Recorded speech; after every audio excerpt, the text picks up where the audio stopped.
Assalamu alaikum урматтуу мусулман бир туугандарым. Бир окуя. Бир үй бүлөдө ата каарыган куракка жетиптир. Эң кичүү баласы бардык бир туугандарын чогултуп, эгер макул болсоңор, атама мен кызмат кылайын, атамды мен карайын, жанында жүргөн бакытты мага ыраа көргүлө. Бирок эскертүү, атамдын өмүрү узун болсун. Атам бул дүйнө менен кош айтышкан соң, бардык байлыгын силерге бөлүп берем, мен өзүм албайм, деп келишим түзөт. Бул келишимге бардык бир туугандары макул болушат. Ошентип анан күндөр өтөт.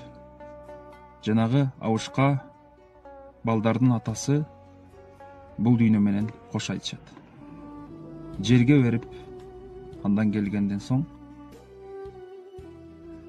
келишимге ылайык атасынан калган байлыктын баарын башка бир туугандарына берет. Чындыгында өтө кыйынчылык жашоо башталат. Эч нерсеси жок, көп жыл кыйналып жашайт. Бир күнү түшүнө бир жакшы киши кирет. Баланча деген жерге барсаң, таштын астында 100 дирхам бар. Бирок берекесиз дейт. Ойгонуп кетет. Бир аз ойлонуп олтуруп, дарегин билип, акча жок кыйналып турса да, берекеси жок болсо эмне кылмак элем деп албоону чечет. Күндөр өтөт. Дагы эле ошол эле киши түшүнө кирет. Баланча деген жерге барсаң, 10 дирхам бар. Бирок берекесиз дейт. Ойгонуп кетип, дагы ойлонуп олтуруп калат. Берекеси жок болсо эмне кылмак элем деп керек эмес дейт.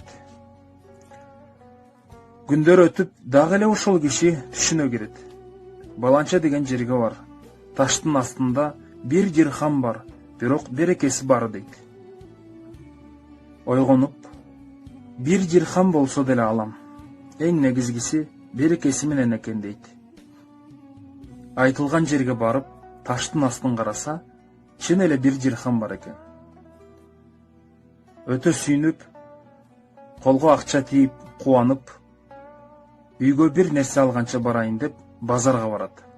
Ошол кезде базарда 1 дирхамга бир эле даана балык сатып ала алат. Тыйыны башка эч нерсеге жетпей, үйүнө кайтат.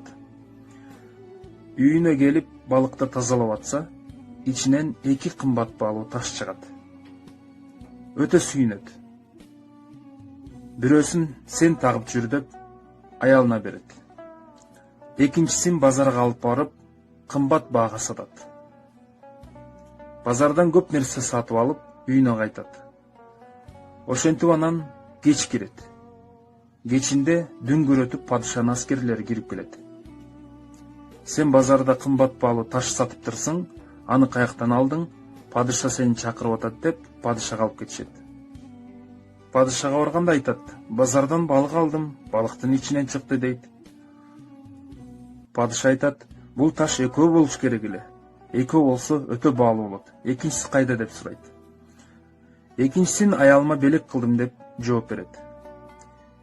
Эгер мүмкүн болсо, анда ошол аялыңа белек кылганды мага саткыла. Канча сурасаңар ошол бааны берем дейт.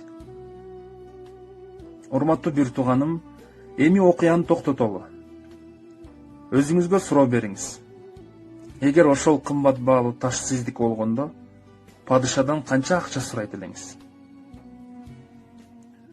Бул суроону угуп, нафсибиз ач көздөнүп, бир чоң сумманы ойлоп кетти окшойт. Мына ушул суроо берилгенде, кичинекей бир жаш бала падышадан берекелүү 1 дирхам сурамакмын деп жооп берген экен. Мынакей урматтуу бир тууганым, акчанын көптүгүнө эмес, берекесине көңүл буруубуз зарыл. Берекесиз акча албетте Аллах Таала тыюу салган иштер аркылуу пайда болот. Арам нерсени сатуу, же болбосо адал нерсени алдоо жол менен сатуу, мисалы Кытай чыгарганды Туркия чыгарган деп, же болбосо сапаты начар нерсени билип туруп сапаттуу деп, жана ушул сыяктуу жаратканга жакпаган жолдор менен киреше табуу берекесиз болот. Демек, урматтуу бир туугандар, сумманын көптүгүнө эмес, берекесине көңүл бурушубуз керек. Аллах Таала баарыбызга береке берсин. Assalamu alaikum wa rahmatullahi wa barakatuh.